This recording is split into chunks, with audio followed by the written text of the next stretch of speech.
அவருக்கு மாத சம்பளம் பிரின்சிபல் வேலை செய்யவில்லை, கொழும்பில் இருக்கலாம்.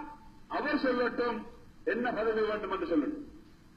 அந்த பதவியை அல்லாஹ்வுடைய உதவியினால் கொடுப்பதற்கு ஸ்ரீலங்கா முஸ்லீம் உங்களுக்கு தயாராக இருக்கிறது. தம்பிக்கு அவுட் இல்ல, அவுட் வேறாக சம்மாந்துறையில் பிறந்த பிள்ளைகளை நாங்கள் அவுட் ஆகக்கூடாது. அதில் சுயநலம் எனக்கு இருக்குது, அதாவது யோசிக்க கூடாது. அவர் கொஞ்சம் யோசிக்கிறார், என்ன அக்கறை பத்து விட்டு பரவாயில்ல. நீங்க இஷ்டத்தை சொல்லுங்க, இஷ்டத்தின் மந்த என்ன செய்யும், நம்ம பழைய ஆட்டம் எடுப்போம். இஷ்டத்தை மண்டா அவரை எடுத்துக் கொள்வோம். அது ஆரம்பம் அவரை எடுப்போம். என்ன சரி, அவரை எடுப்போம். மீசக்காரனை மட்டும் எடுக்க மாட்டோம். மீசக்காரன் மீசையை பார்த்தா போவோம். ஒரு வில்லன் மீசக்காரனையும் இந்த காசி மாலை விட்டு போட்டு நாங்கள் விஷயத்தில் எடுப்போம். அதாவது எடுப்போமா?